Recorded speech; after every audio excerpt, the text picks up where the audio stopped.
All right, let's dive right in. Have you ever stopped to think about how this simple four-letter code in your DNA actually builds, well, everything? From your muscles to the enzymes in your gut? Today, we're jumping into that very process, translation. It's this amazing journey our cells take to turn the genetic language of mRNA into proteins, the little machines that do pretty much all the work inside us. So here's our game plan for today. First, we're going to crack the code of the language of life itself. Then we'll meet the molecular players that do the actual translating. We'll watch as they build protein chains and then see how those chains fold up into their final shapes. We'll even look at what happens when the rules get bent a little and wrap it all up with a quick pop quiz. Okay, first things first. You have to understand that biology, at its core, is all about information. And translation, you should think of it literally like you're interpreting a language. You're taking a message written in one code and meticulously converting it into another, making absolutely sure that the meaning doesn't change one bit. And here's the textbook definition for you. Translation is the process where a cell reads the information from messenger RNA, that's mRNA, to build a protein. The mRNA is kind of like a long strip of instructions, and the instructions are written in these three-letter words called codons. Each codon tells the cell exactly which amino acid to add next to the growing chain. This right here gives you the whole bird's eye view. See, it all starts with the master blueprint, our DNA. A piece of that DNA gets copied, or transcribed, into an mRNA molecule. That mRNA then heads out of the nucleus to a ribosome, which is our protein-building factory.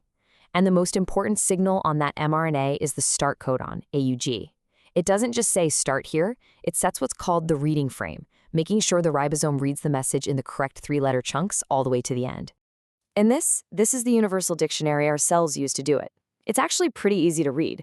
You just find the first letter of your codon on the left, the second letter up top, and the third on the right. So if we look for C, then A, then U, bam, we get the amino acid histidine.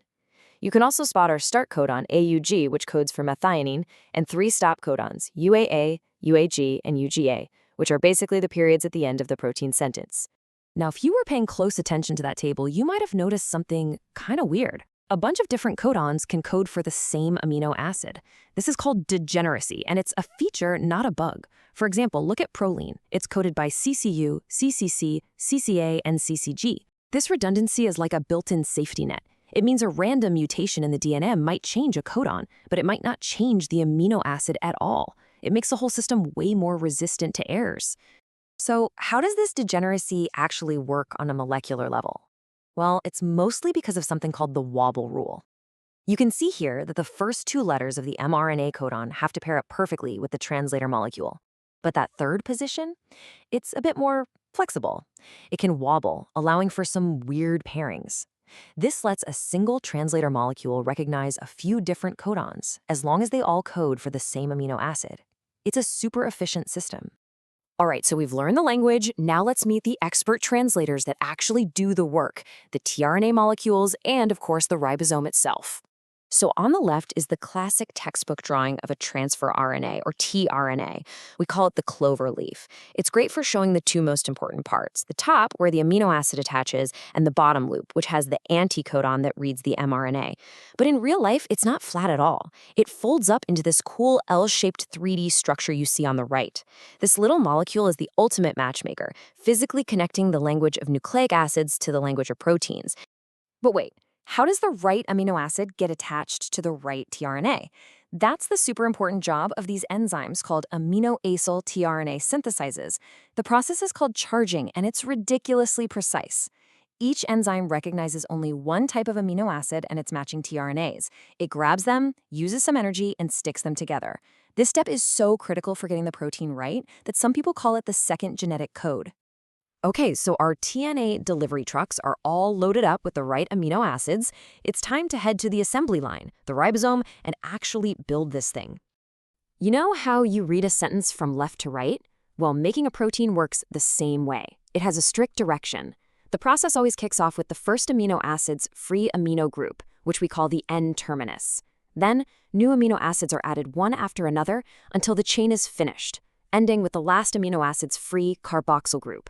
You guessed it, the C-terminus. This N to C direction is a fundamental rule of protein synthesis. A simple chain of amino acids isn't much good on its own. To actually do a job, that chain has to fold into a very specific, very complex 3D shape. And this, my friends, is where the real magic happens. It all begins right here, with what we call the primary structure. This is literally just the order of the amino acids in the chain, nothing more. It's dictated directly by the sequence of codons on the mRNA. But don't underestimate it. This simple sequence contains all of the information needed for all the complicated folding that's about to happen. Next, little sections of that chain start to twist and fold into repeating patterns. These are the secondary structures. The two most famous ones are the alpha helix, which looks just like a coiled ribbon or spring, and the beta sheet, which looks more like a pleated fan. These shapes are held together by hydrogen bonds, giving the protein its first level of structural stability. Now the whole thing comes together. All those alpha helices and beta sheets fold and pack together to create the final, overall 3D shape of the protein. We call this the tertiary structure. And sometimes the protein needs a little help to fold correctly.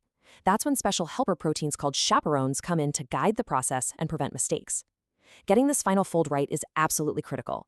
When it goes wrong, it can cause diseases like Alzheimer's or Parkinson's. So we've seen just how important that genetic code is. But what happens if you misread it? And are there any organisms out there that just decide to break the rules? Whoa. Okay, this slide shows you just how catastrophic it is to mess up the reading frame. In the top example, everything is read correctly, in nice 3-base chunks, and you get a normal protein. But look at the bottom one. All we did was delete one single base. Just one. And suddenly the entire reading frame is shifted. Every single codon after that point is wrong, and the protein that comes out is complete gibberish. That's why setting that initial frame with the start codon is so important. And now for the rule breakers. We always say the genetic code is universal, but it's more like nearly universal. There are some really cool exceptions out there. In some organisms, a UGA stop codon can actually be told to code for a rare 21st amino acid called selenocysteine. And even weirder, some archaea use the UAG stop codon to make a 22nd amino acid, parallelizine. It's just a great reminder that even the most fundamental rules in biology can be bent. Okay, you've made it. We've covered the core ideas of translation. So now it's time for a little pop quiz to see what you remember. Ready? Let's do this. First question. The reading frame begins with a blank and is read blank. Think about it for a second. The answer is D. It all starts with a start codon, and the message is read in groups of 3 bases, which we call codons. Question 2. A type of secondary structure found in proteins is what? The answer here is C, both of them. The alpha helix and the beta sheet are the 2 main repeating patterns that give a protein its initial shape. And our last question, the anticodon of a tRNA is located in the where? The correct answer is C, the loop of the second stem loop. That's the 3-base sequence that does the actual reading of the mRNA. And that's our quiz. From a universal language to the incredible dance of protein folding, translation is one of the most elegant processes in all of life. Thanks for tuning in to this explainer.